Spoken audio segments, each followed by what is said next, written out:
going to my power animal. How can I lose 5 pounds?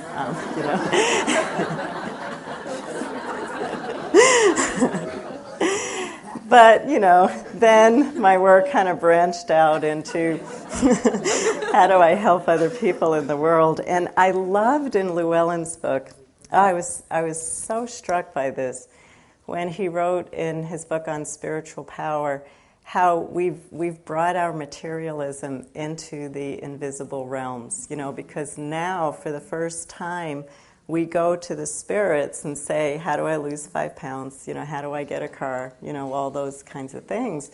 And that we've actually brought all of our material issues now into the invisible realms. So that was that really woke me up when I read that part in his book.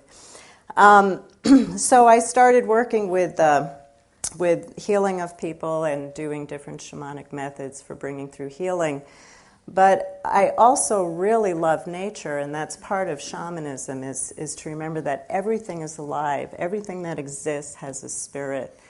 And I love, through shamanic journeys, but also being out in nature, communicating with trees and plants and the animals, and feeling that connection. We're not here alone. Modern technology makes us think that we're separate from nature, but we're animals. We're part of nature.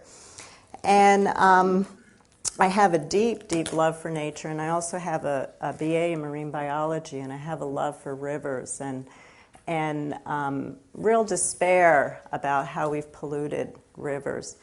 And so I started to work through my journeys and also doing research to look at how do we use spiritual practices to actually shift the pollution that we see in the environment today.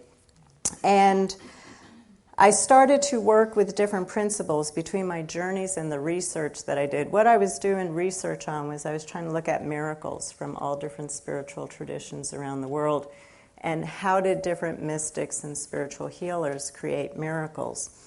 And the words that started to form, it was like a formula started to come together of really needing to have an intention in your spiritual practices, what you're doing.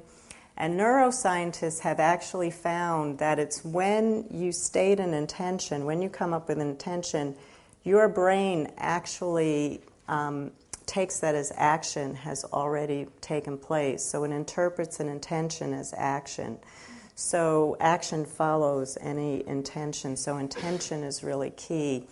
As I said earlier, all spiritual traditions teach that only love heals. So we always have to come from our heart. And that's a real key in looking at miraculous healings and changing the dream, being a creative person in the world right now today.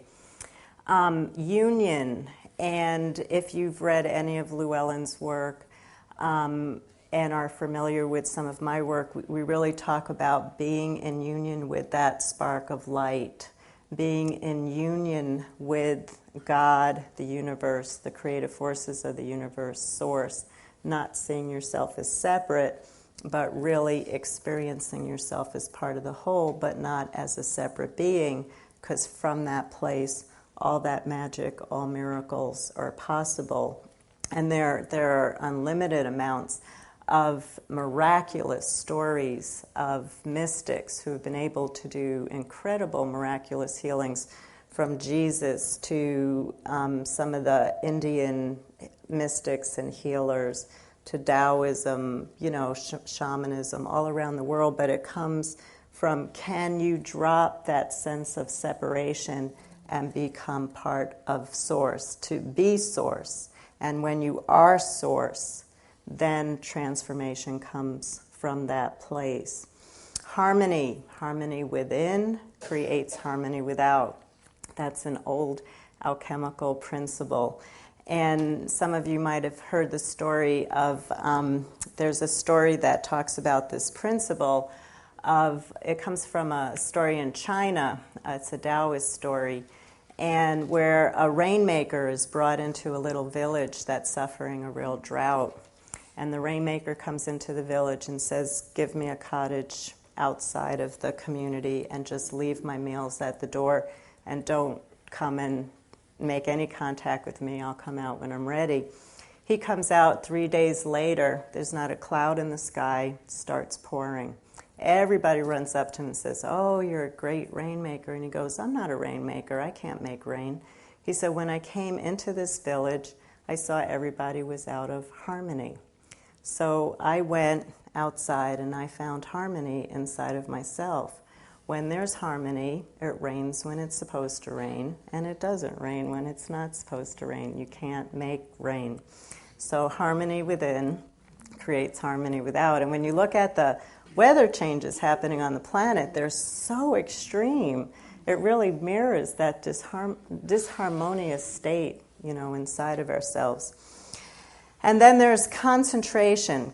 There are two. Concentration and focus are really tough for people in our culture because there's so many distractions. It's so hard to maintain our focus. It's so hard to maintain our concentration. And I wrote a book, Medicine for the Earth, where I talk about these principles, and I had left focus out of my, quote, formula. And I had a dream, and this spirit came to me in a dream after I sent the book off to Random House. And the spirit said, you left focus out of your formula. And I said, what? I put concentration in. He said, focus and concentration are two different things. Get the book back. And re-put focus out or rewrite the whole book, putting focus back in. But, he's really right, because concentration is concentration at the moment. Focus is like when you focus on a camera, what's your vision? Can you stay with your vision?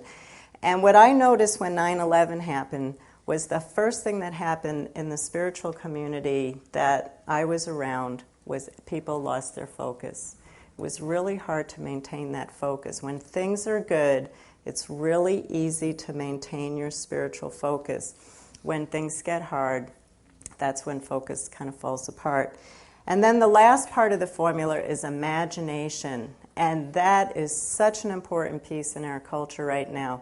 Because when we talk about creating a new dream, if we cannot imagine a planet where we're living in harmony, in peace, abundance, equality for all, it is not going to happen. We have to be able to imagine.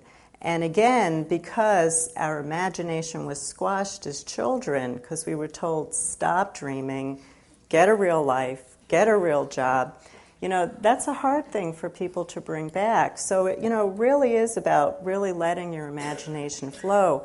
But if you bring intention, love, union, harmony, concentration, focus, and imagination together, those are real key pieces in being to really work with the principle of creation. And so in my work, just to kind of finish up with what I actually tried out, because I wanted to see, did anything I wrote about in Medicine for the Earth work? With all my other books, first I did the work, and then I wrote the book. With Medicine for the Earth, I was guided to write the book first, and then we did experiments to see if anything worked. So I joined forces with a physicist and a couple of chemists, and we started to, I'll keep this, I'm going to give you the short version because I'm running out of time. But what we do is we actually take deionized water, which is water that has no minerals in it, so nothing will react to it. And we intentionally pollute it with ammonium hydroxide, which is a very common pollutant on the planet right now. And it's really easy to test the changes of that by testing the pH, so you don't have to send the water off to a lab to test the changes. And we've basically, what I've been doing in workshops is just doing what we just started with, getting people into a place of light, toning from that place, dropping what keeps us separate from all of life in the universe, experiencing that connection, coming from a place of love. And I actually tell people to forget that the water is in the middle of the room, because I don't want people praying over the water, trying to manipulate the water, because the key is the water is only reflecting back